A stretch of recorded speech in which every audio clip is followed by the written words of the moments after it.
Assalomu do'stlar, biokimyo fani laboratoriya savollari tahlili. Bizda hozirgi paytda 15-savolni tahlil qilamiz. 15-savol fermentativ kolorimetrik usulda xolesterinni aniqlash.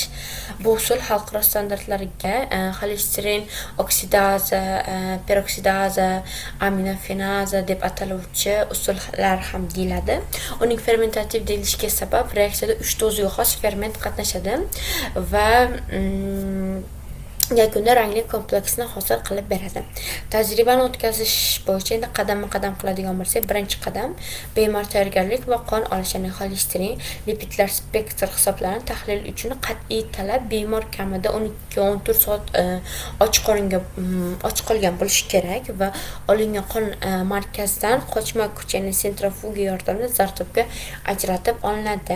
Ikkinchi qadam bu apparatga kiritish va dasturlash. Zardob namunasi avtomatik analizatorlarga joylanadi va kompyuter dasturdan SHOL, ya'ni total cholesterol parametri tanlanadi. Bunda apparat avtomatik ravishda tayyor bo'lgan reaktivni va bemor zardobni o'lchab oladi.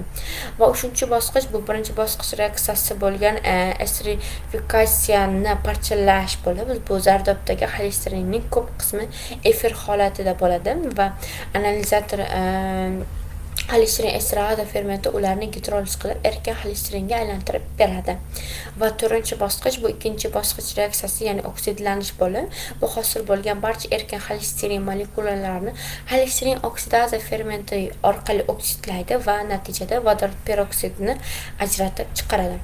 Va 5-bosqich bu yerda bo'ladi. 3-bosqich reaksiyasi hisoblanib, rang hosil qilish kolorimetriya hisoblanadi. Buni peroksidaza ferment yordami vodorod peroksid maxsus xromogen moddalarni, ya'ni fenol yoki 4 amino antiprim oksidlab kyuvetkada uchta qizil rangli eritmani hosil qilib beradi. Va fotometriya va hisoblash eng oxirgi bosqichimiz. Bunda apparat 37 gradusda 5-10 daqiqa mobaynida inkubatsiyadan so'ng hosil bo'lgan qizil rangning intensivligi 500-546 nanometr to'lqin uzunligida fotometriya qilinadi va yorug'lik yutilishi o'lchaniladi. Olingan optiyozchiliklar standartlarga solishtirib xolesterin miqdori aniqlanadi. Me'yorda bilamiz do'stlar, 5,2 millimol taqsim litrni tashkil qiladi xolesterolning normasi. 15-savolning umumiy javobi shu edi.